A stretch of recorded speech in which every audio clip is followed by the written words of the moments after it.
Tonight, New York City Council members speaking out, calling for a swift investigation into the death of 43-year-old Eric Garner, whose death captured on videotape by a bystander who saw police pull him to the ground. Tonight, prayer vigil being held as we speak in his memory, and RFL is there live. And we delve into New York's gubernatorial race, where Governor Cuomo's Republican challenger, Rob Astorino, is getting the cold shoulder from his counterpart across the river. New Jersey Governor Chris Christie saying that Astorino's campaign is, quote, a lost cause. Does Christie have a point?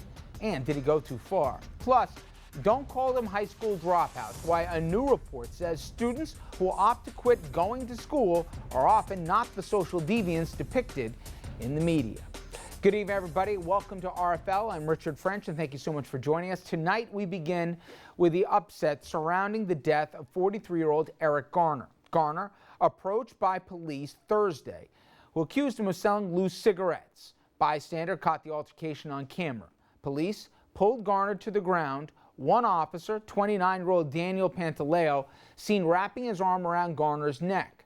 Garner said repeatedly he couldn't breathe, and there was debate over whether the officer, Pantaleo, put Garner in a chokehold, which is a tactic banned by the NYPD.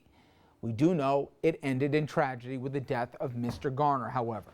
And today, members of the New York City Council, Black and Latino Asian Caucus, they called for a quick investigation into Garner's death, believing Garner's family ought to be compensated for his death as well.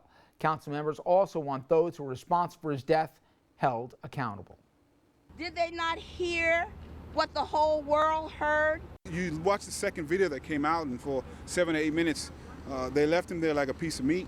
And I've been saying meat and not even like a dog. I think if it was a dog, they would have jumped to try to provide medical attention. And we await the autopsy and await a full investigation by Commissioner Bratton, who I have confidence in, and go forward with that.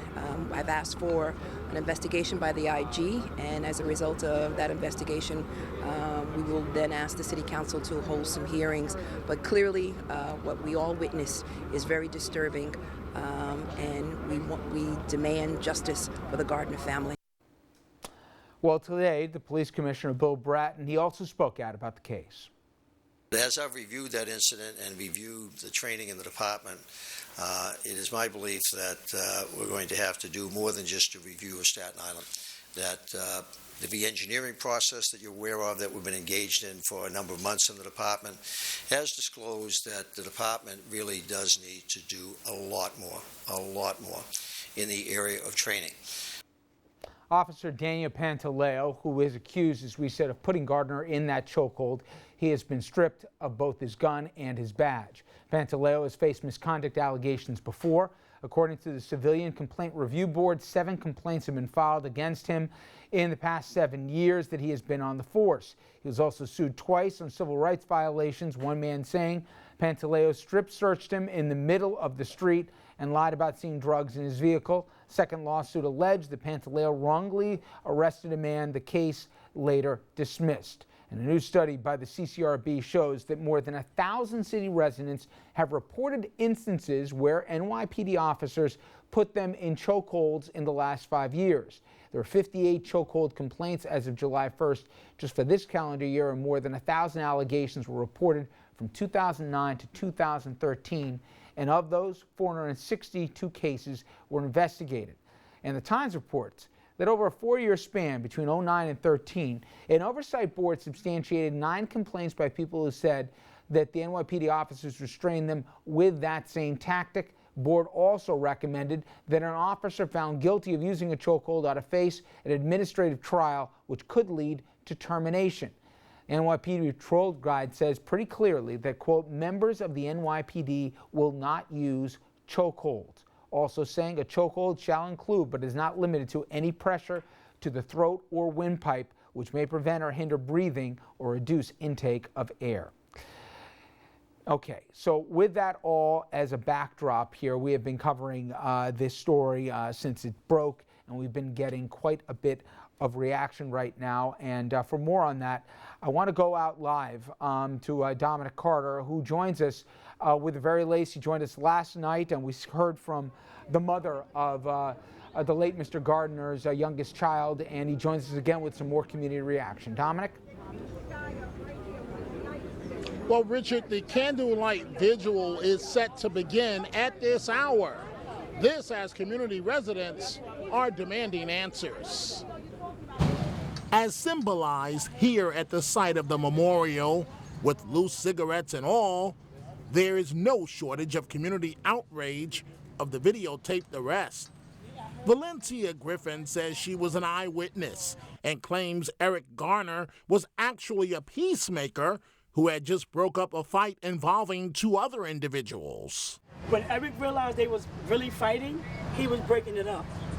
The two young guys seeing the cops coming, they walked by the cop just as slowly. The cop targeted Eric. They went straight to Eric. They ain't paid the two guys no mind that were fighting. They went right to Eric. Why? Because he sells cigarettes? They've been messing with Eric for a long time. Every time he get locked up, what piss him off, he come right back out. Eric was their target for a long time, but they ain't had to take the man out like that. Eric didn't fight them. Doug Brempson has been a Staten Island resident for more than 35 years. If you're a big focus like Eric Garner was, a big black man, and they fear you, and that's what it was. They feared him, so they had to take him out. There's no reason that man should be dead. He was an extremely nice person, right? I say again, he was an extremely nice person. He never said no to anyone at anything at all. My daughter's never going to be able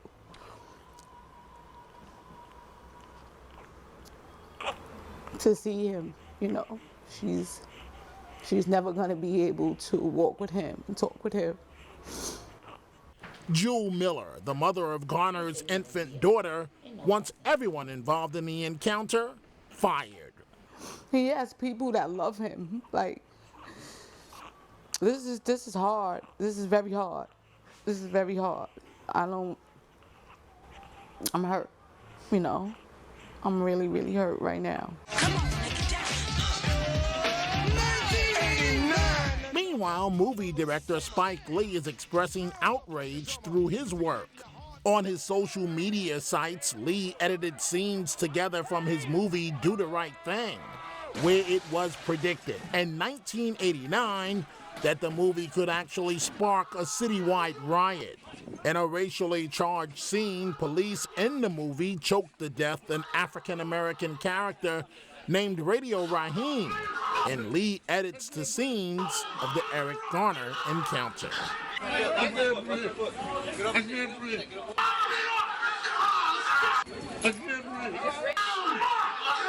Back up and get on that step. Okay. All he did was break up a fight. As for a reaction from the police, Pat Lynch is the president of the Patrolmen's Benevolent Association, and today declined comment. Richard, and now we are joined live with one of the folks that are out here to express their protest, if you will, Charlene Thomas. Yes, sir. You've been a resident of Staten Island since 1990? Yes, sir. Why are you here tonight? And let me ask you this question. We are live right now. Is it possible that those officers were actually doing their job? They weren't doing it the right way, I know that. And No, why do you feel that way? They should have never did what they did to him. He wasn't doing anything for them to do what they did to him. They caused this man to die. Explain to me and explain to the audience, why is the community so upset? There are a lot of angry people out here tonight. Yes, why are folks so angry? We're all angry. Why? Why? Because it should have never happened. The man wasn't doing anything but breaking up a fight. And he told them, I'm not doing anything, leave me alone. The next thing I know, they had him on the floor, choking him. They should have never have done that. That's not a right way to do things. It's my understanding you've been out here every night. Yes, How long is this going to go on? We're never going to stop until we get justice and avenge his death. Now, I see a number of stores out here. Yes. Selling illegal cigarettes hurts their businesses. That I understand. But in the same token, they should have never did what they did to him. Okay. They OD'd with it. Is this personal for you? Yes, it is. Why? Why? Because I knew him personally. He's a great person. Everyone loved him. He would do anything for anybody. Okay. He always had a smile on his face every time, and I was with him the day before. And when my daughter came and told me, I was like devastated. I'm still devastated. Okay. I mean, it's really upsetting that this should have never happened to him. Nothing at all. Well, thank you very much. We do appreciate your time. Thank you, Dominic. Thank you so much. And so, Richard, the reaction of one Staten Island resident that is here, upset at what's going on. Let me just describe this scene to you briefly. The memorial where this all happened is right behind us, obviously.